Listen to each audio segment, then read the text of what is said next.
I'm Alex Michelson. This week on The Issue Is, Congresswoman Barbara Lee is here in studio to talk about why she voted no on the debt ceiling deal and her U.S. Senate campaign. Plus, Issue Is debate. Ethan Bearman on the left, Tomi Lahren on the right. Ron DeSantis' vow to destroy wokeism. Broadcasting across California, you're watching The Issue Is. And welcome to The Issue Is. Congresswoman Barbara Lee is here on set with us after a big week in Washington, a big vote in Washington, a bipartisan majority passing that deal that was negotiated by the Democratic President, Joe Biden, and the Republican Speaker, Kevin McCarthy. I want to show you some video of this, the bill allowing America to pay its bills and avoid a catastrophic default. It also raises work requirements for Americans on federal food aid and restarts student loan repayments. Congresswoman Barbara Lee from Oakland, one of 46 Democrats in the House to vote against it. She's here on The Issue Is. Welcome back. Good to see you. Glad to be back.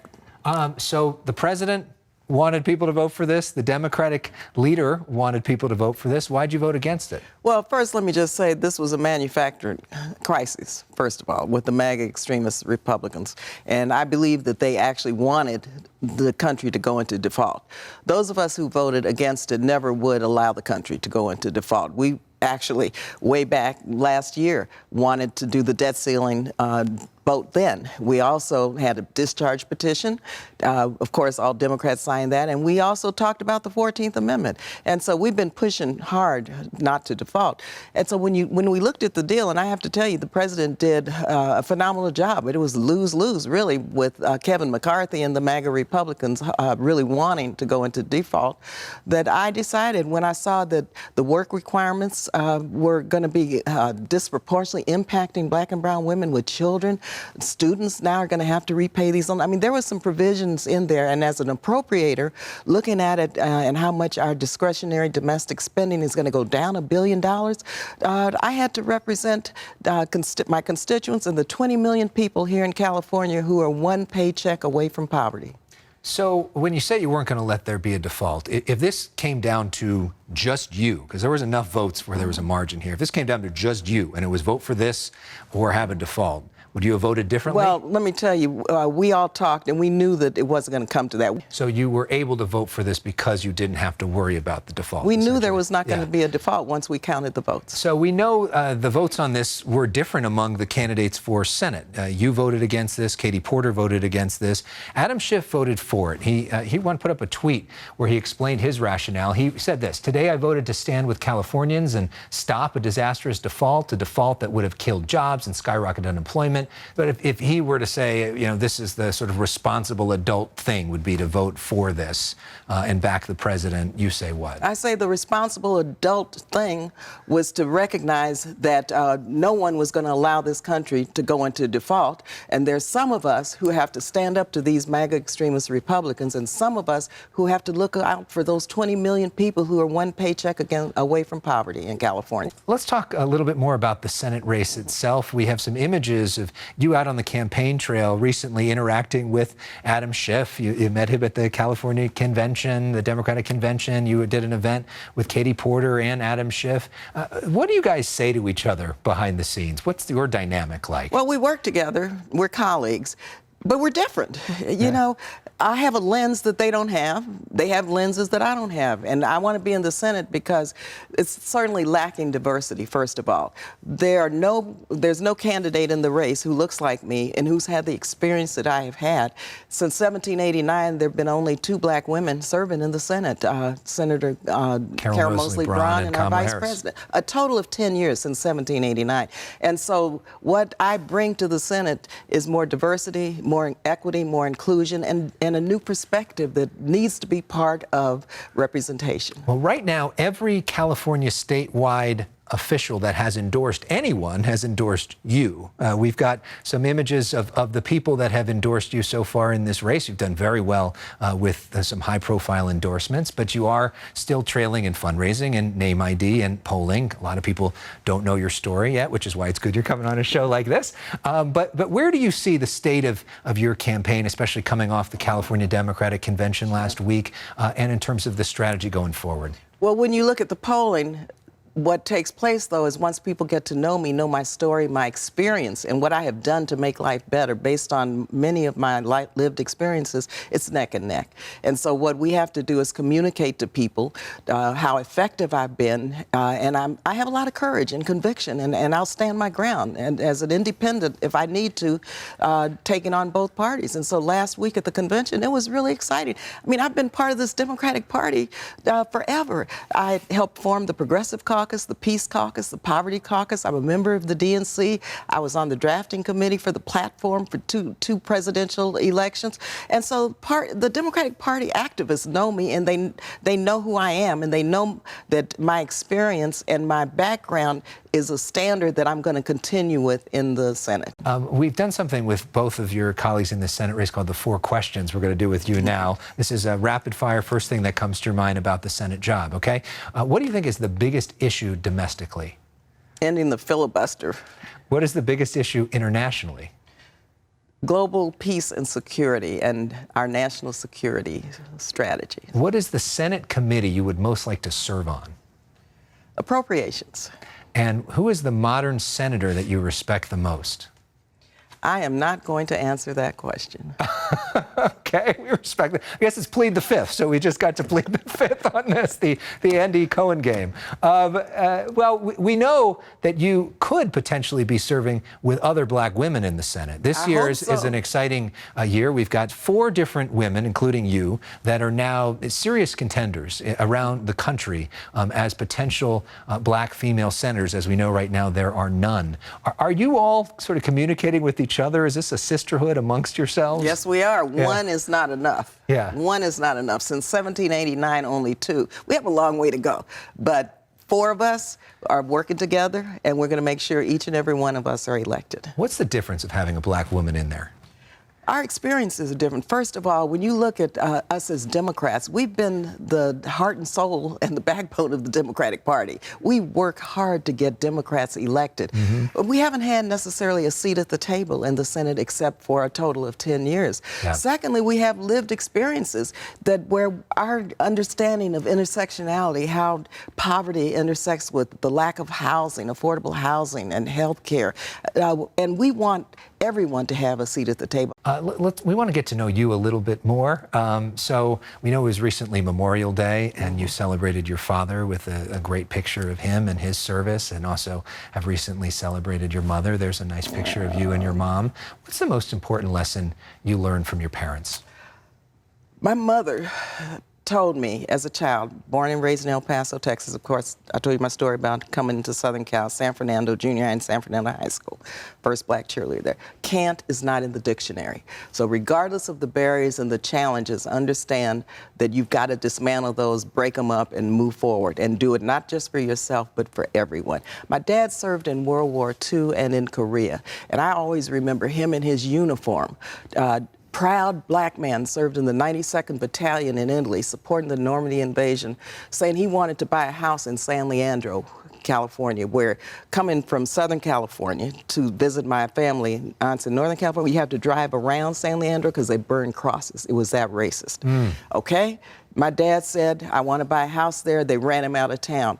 Today, I represent San Leandro. Okay, and tells me, and my dad said, you've got to keep hope, you've got to keep fighting, you've got to keep demanding.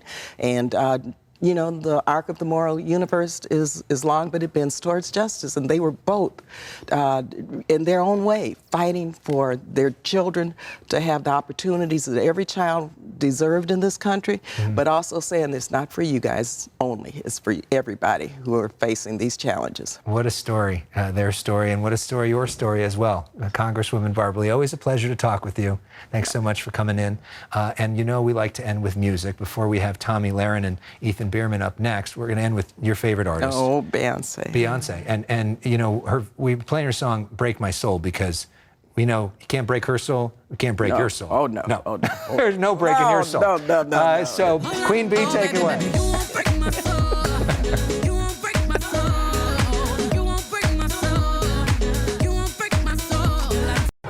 And I will be able to destroy leftism in this country and leave woke ideology on the dustbin of history.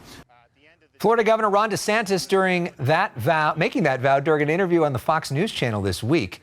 Does leftism need to be destroyed? Let's debate that and more with two of our favorites. An issue is debate. Joining us here in studio representing the left is Ethan Bearman. He is a professor at Loyola Law School, and he is the owner of the Bearman Law Firm. And on the right, joining us, Tomi Lahren is back. She's a commentator on Fox News and Fox News Radio. She's also the host of Tomi Lahren is Fearless on Outkick. She's joining us from her home base in Nashville, Tennessee. And Tomi, Ethan, before we start, Ethan, can we concede one thing, that Tomi Lahren is indeed fearless? Yes, I'll go with that. I'll concede. Tomi is fearless. Yeah, great to have you back, Tomi. Oh, it's so great to be with you guys. You know, I have to say I am happy that I'm in Tennessee, but I have a lot of love for California. I keep up with everything that you guys are doing there, so I'm excited to have a great discussion. Very spirited, I'm sure. Well, let's start by talking about a governor you like probably a lot more than our governor, Ron DeSantis, and his vow that leftism needs to be destroyed. Do you agree with that? Is that a bit over the top? No, it absolutely isn't. And when we're talking about leftism, we're not talking about Democrats or the Democrat Party. We're talking about wokeism. We're talking about radical leftism. And I 100% agree with our governor that needs to be destroyed. And you're seeing a lot of Americans, not just on the conservative side, rejecting wokeism because it's just simply gone too far, as we've seen, especially in the last few months. So conservatives, and I believe just rational Americans in general, are putting a stop to it with their wallets and with their feet, as you see the great exodus from California. Sorry about that, guys. But I think leftism is already being rejected. And I think that a governor, Ron DeSantis, and a president, Ron DeSantis, would eliminate it and just get us back to the good old conservatives, liberals, Democrat, Republicans. I think we can move forward with that. Ethan, your thoughts on that? Well, I mean, the Regressive Party, of course, speaks its mind through this idea of ending anybody who opposes them. We're seeing that in legislation in red states across the United States right now, denying the existence of certain people even, and refusing to teach the history of what actually has happened. And look, if you destroy the idea of what Tomi just described as leftism, you would still have slavery. You would not have a Civil Rights Act. Women wouldn't be able to vote. And, transporting minors across state lines might have a different outcome than they are today. That's actually progressive politics that got those things taken care of. Tomi? Well, let's also keep in mind, I don't know if Ethan is a history buff, but let's keep in mind it was actually the Republican Party that ended slavery. So I just want to note that for him. But again, I find this very frustrating when folks on the left talk about how the right or conservatives want to eliminate people. Saying that we don't want adult men dressed in drag gyrating in front of children does not mean we want to eliminate drag queens or gay people or trans people. We want to keep the integrity of women's sports. We want to protect children from grooming and sexualization. That's not eliminating absolutely anybody. But of course, this is what the left has to put forward, that somehow the right wants to eliminate or even kill people that we disagree with. No, not at all. We simply want to keep the innocence of children and women's spaces for women. I don't think that's too much to ask for. Well, I mean, look, it's way beyond what you just described, and you also conflated numerous issues. Let's also start with the basics of history, which actually is a topic that I enjoy quite a bit. The Republicans of the 1860s were liberals, and it was the switch in the early 1960s that happened between the Republicans and the Democrats.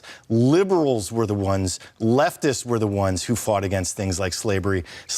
Liberals, Jews, black people, those white people with progressive minds were the ones who fought for the Civil Rights Act and fought against the white people in the South who viciously attacked, brutalized, and murdered people simply for wanting equal rights. We're seeing the leading edge of that right now. By the way, attacking a Target store for putting up an LGBTQ display to be inclusive, yeah, that's violence to destroy a piece of private property in that case. And it's not healthy for anybody to do that. Okay, Alex, I'm seeing the gaslighting here and I have to just jump in. Okay, I don't know if you guys remember 3 years ago, but my local Target was boarded up because of the BLM Summer of Love. So when I hear somebody saying that conservatives are somehow destroying property at Target, I'm sorry, I'm waving the BS flag, and I hope you can see it in California. That's utterly ridiculous. Target has had pride displays for many years, and no one took issue with them. It wasn't until you had the tucking bikinis and you started putting this paraphernalia on children's clothes, targeting children, that we had an issue. So we have every right to be capitalists and to vote with our pocketbooks, and we are doing that with Target. We did it with Bud Light. And from the party that literally invented cancel culture, that literally wanted to cancel everybody from 2020 on, I find it really rich the Democrats are now crying over the boycott of Bud Light and Target. When we come back, more with our panel. Tomi has some interesting thoughts on California Governor Gavin Newsom and his future. Stay with us. More of The Issue Is right after this. This is the free state of California. Eat your heart out, Florida and Texas. It took Governor Newsom less than 20 seconds to bring up Texas and Florida during his recent speech at the California Democratic Convention. He insists he never, ever, ever wants to run for president ever. Back with our panel, Tomi Lahren on the right, Ethan Bearman on the left. Tomi, you've got a take on Governor Newsom and his future. Yeah, I believe that he's angling to be the Democrat 2024 nominee, and I think it's quite obvious if you see that the constant attacks on especially Florida Governor Ron DeSantis, who I think Gavin wants to be his future opponent, right? And then you also see President Joe Biden. I mean, just the other day, he had a really bad fall at the U.S. Air Force Academy graduation. You know, at this point, I think the Americans are starting to understand that this man is probably not capable of doing the job now, and certainly not for another 4 years if he were to be reelected in 2024. So I think as things progress worse for Biden, I think that Gavin Newsom is going to sail in there. I think he is going to be the nominee. And I think if it's a Gavin Newsom, Ron DeSantis matchup, boy, are we in for some fireworks. And I actually hope to see it because I think that would be a fair fight. And I think that'd be good for the American people. And who are you supporting there? No, I'm kidding. Yeah. Ethan, do you agree? Obviously, I fundamentally disagree with her about President Biden, who's gotten more done in 2 years here. The CHIPS Act, the PACT Act, the Inflation Reduction Act, just resolved the major budget issue, negotiated better than the previous president, not expected to have an indictment coming down in the near future. But I totally agree with Tomi. I think Gavin Newsom and Governor DeSantis in 2028, not 2024, in 2028 is the pair up to watch for. I think it'll be exciting. And of course, I think Gavin Newsom is the next president in that situation. Let's talk about the race as it is right now, because Donald Trump right now is the front runner on the Republican side, not Ron DeSantis. And there's about to be some new entrants into the race. Former Vice President Mike Pence expected to get into the presidential race next week. Also expected to get into the race next week, former New Jersey Governor Chris Christie. Do either of these guys have a shot, Tomi? And why are they getting in? No, they simply do not, okay? Mike Pence, I mean, that might be even worse than a Nikki Haley. He has absolutely no shot, no chance. He's not going to get these so-called mega Republicans. He's not going to get conservative Republicans. He's not going to get establishment Republicans. He might get a few rhino Republicans, and that's going to be about it. He is not going to be popular with the new Republican movement, the America First movement. Simply ridiculous. Chris Christie, again, he's trying to make fetch happen. He's trying to resurrect himself. Again, not going to happen. So, again, this is a Ron versus Don race. Everybody else is in it for name ID, clout, and maybe to make some money, but that's about it. I mean, look, I would suggest that the vast majority of Americans would be happier to vote for the fly that landed on Mike Pence's head than Mike Pence at this point. Look, the guy who stood up for democracy by refusing to cave to the insurrectionist crowd that appears to have been whipped up by a number of people, some of whom might still be in Congress, we'll find out here soon. He didn't endear himself to anybody. Chris Christie lost every last shred of self-respect after he got trounced by Trump in 2016. He's got no chance. I love to see it. I want to see Republicans waste their money, waste their time, because Trump is going to most likely get indicted here soon. And then what are the Republicans going to do? Because DeSantis, he ain't got it either. Tomi, if it's Don versus Ron, who do you got? This is difficult because I'm not going to make anybody happy with this answer, but those who have been watching me understand that while I love Donald Trump, I love what he did for our country. I wish he was our president now. Things would be a lot different. I do believe that Ron DeSantis is our best bet to get back in that White House and to turn this country around. So I am in the Ron DeSantis camp at this point. I think that he is our best chance. I love him as the governor of Florida. Apparently so do many Californians because they have flocked there. And I think he's going to be our best shot, a winner and a president. Ethan, who do you think, I mean, just political analysis aside, not who do you want, but who do you think is actually the strongest Republican nominee? Well, I really do believe, so first I just want to disagree with Tomi for a second. If there would be no Ukraine, there'd be no NATO, Russia and Putin would have gotten his way, and there might not even be a Taiwan if President Trump was still the president. But just objectively analyzing, look, Ron DeSantis can raise as much money as he wants, and I think that that's critical. He needs to raise a ton of money. But on a debate stage, if we actually get to that point, there is nobody on the Republican side that can beat Donald Trump on a primary debate stage. We saw him destroy all of them in 2016. That's what would happen to Ron DeSantis. His little white boots aren't going to help him up against Donald Trump on the stage. All right. We're going to have to leave it there, but we enjoy you two on a debate stage. This was really fun. Ethan, great to see you. Tomi, great to talk with you. We'll wrap things up after this. We go to break with Above Los Angeles' Instagram page, taking us above Santa Monica.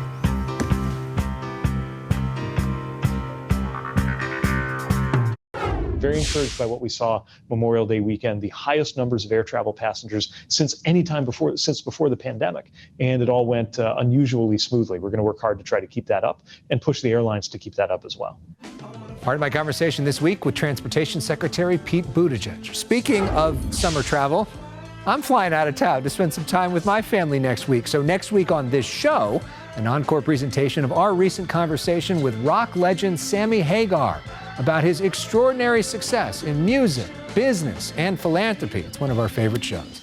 We end this week with Above Los Angeles, taking us above San Francisco. See you soon. With no shoes on their feet.